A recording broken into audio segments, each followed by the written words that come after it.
It was a dark and stormy night in the Gothic cemetery.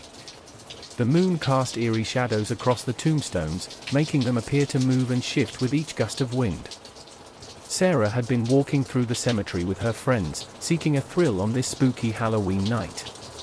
But as the rain began to pour down, her friends decided it was time to call it a night.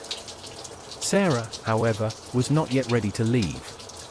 She stood in the center of the cemetery, listening to the tip-tapping of the raindrops against the graves and the leaves of the nearby trees. As the wind howled around her, Sarah felt a deep sense of peace wash over her. She closed her eyes, breathing in the scent of damp earth and decaying leaves. Suddenly, she heard a sound that sent chills down her spine. It was a low, rasping chuckle, coming from somewhere nearby. Sarah's eyes flew open, but she saw nothing except the looming tombstones and the shadows they cast. For a moment, Sarah was frozen in fear. But then, a voice inside her whispered that she was not alone.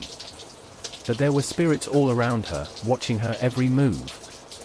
With a surge of courage, Sarah stepped forward, determined to face whatever was out there. As she walked through the cemetery, she started to see flickering lights darting around the tombstones. They were small, wispy figures that seemed to be beckoning to her. Before Sarah knew it, she was surrounded by the flickering spirits. They whispered words of encouragement and comfort, telling her that she was not alone and that she was loved. As the rain continued to fall around her, Sarah felt a deep sense of peace wash over her. In that moment, Sarah knew that she would never forget this night in the Gothic cemetery. The sound of the rain tapping against the headstones would forever be a reminder of the spirits that watched over her that Halloween night.